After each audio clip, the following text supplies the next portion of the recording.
was 13 years old, my mother would pick me up from school. Then it was called junior high. And she would take me to my father's office one day a week.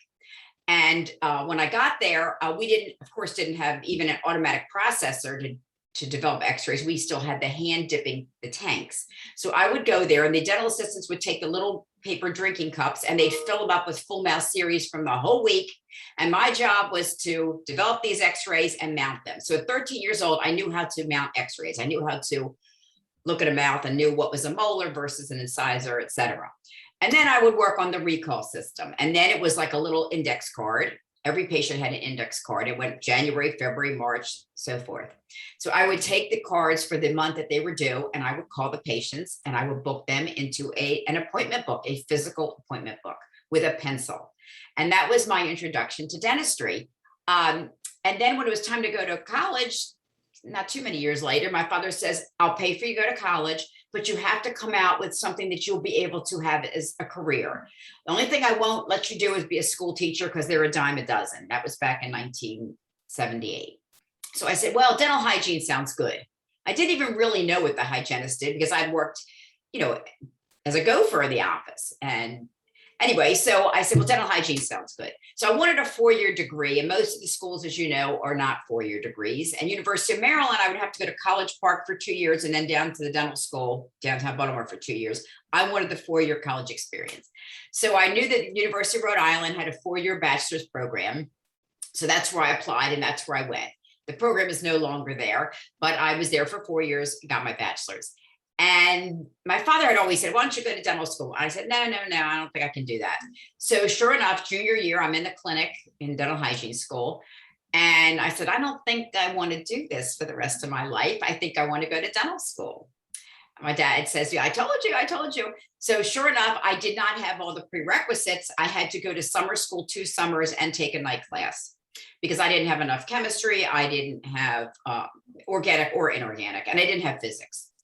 So I applied to a bunch of schools, but I knew if I got into Maryland, I was coming home. After all, I would be a 3rd-generation dentist, my great uncle, my father, and then myself.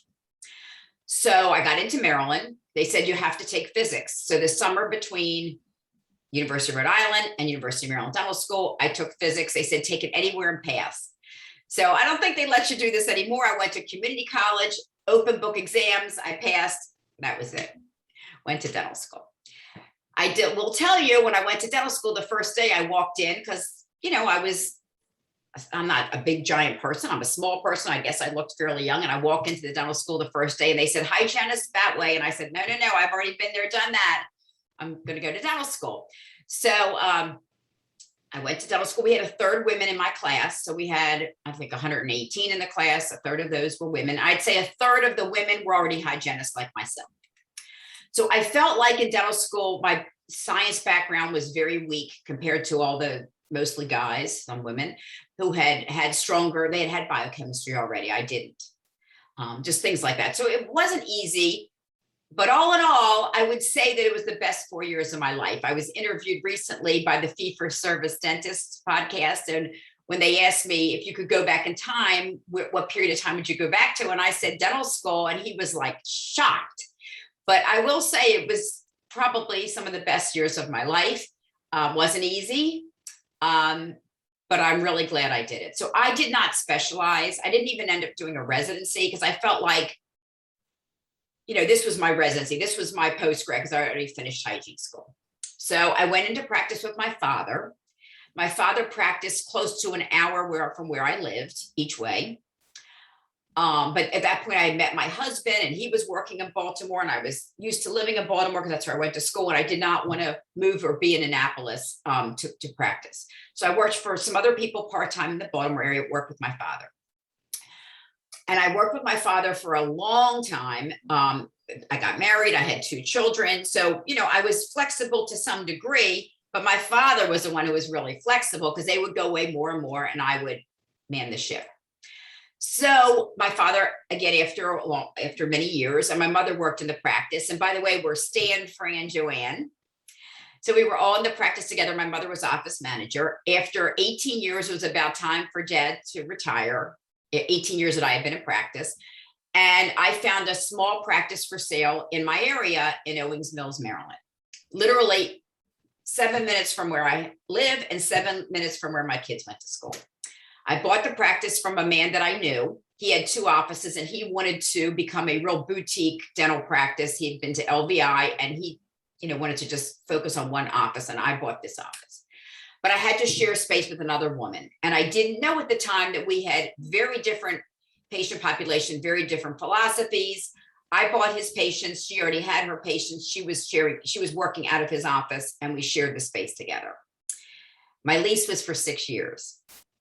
And like I said, the 800 patients that I bought, some followed the dentist who bought the practice. Some went with the associate who was in his 80s, who I didn't keep on, who went to work across the street.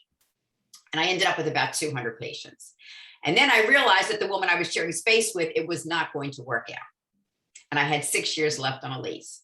So I decided I was going to learn to market, and I was going to work very hard so I could build this practice.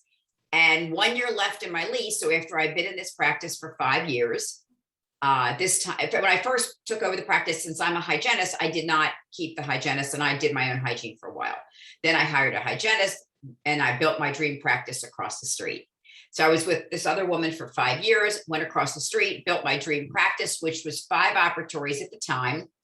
It was 1,700 square feet. So we didn't have room for a consult room.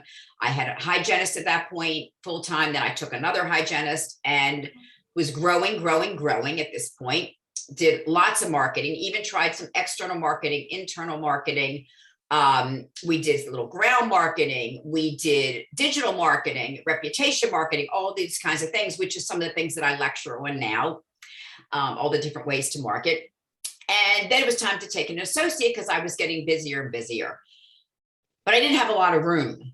So next door to me is the biggest oral surgeons in the area. The other side of me is windows. I have beautiful windows. And the people across the street was Valpak, the coupon people, and they were going to downsize, and that space became available. But where was it? Across the hall. So I had this idea of breaking through my office into where Valpak was and using part of the end of the hallway as part of my waiting room. So I would pay the landlord for some of the hallway. Landlord let me do that. So I went from 1,700 square feet to 2,700 square feet.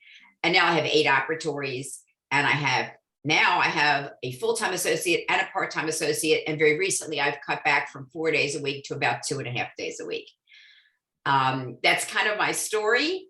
Now we have, 2,000, 2,500 active patients, something like that. We've gone out of network with many of the insurances. Yes, I still do take some.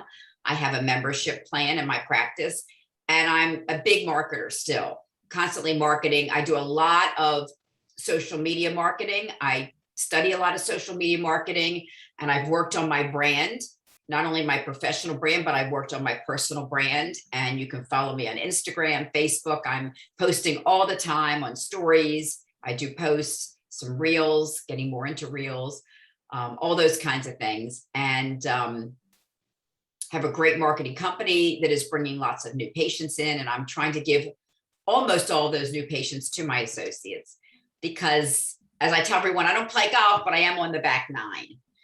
But I do, like I said, during COVID and even after and before, I did quite a bit of lecturing on several topics, written several articles for dental economics. The first article I wrote for dental economics was how my 2020 was actually better than my 2019, despite COVID-19, even though we were closed for 6 to 8 weeks. And I've been full circle. I've done a lot, and I still love dentistry. I am an alternate delegate to the ADA this year. I'm incoming president for the Alumni Association at University of Maryland Dental School, and very involved in Baltimore County Dental Association. I've been the program chair for many, many years and president many times, and lots of other things. And I love connecting with dentists, especially during COVID. I called so many dentists, so many young dentists who had new practices, and connected and tried to give advice and shared experiences and things like that. And that's my story.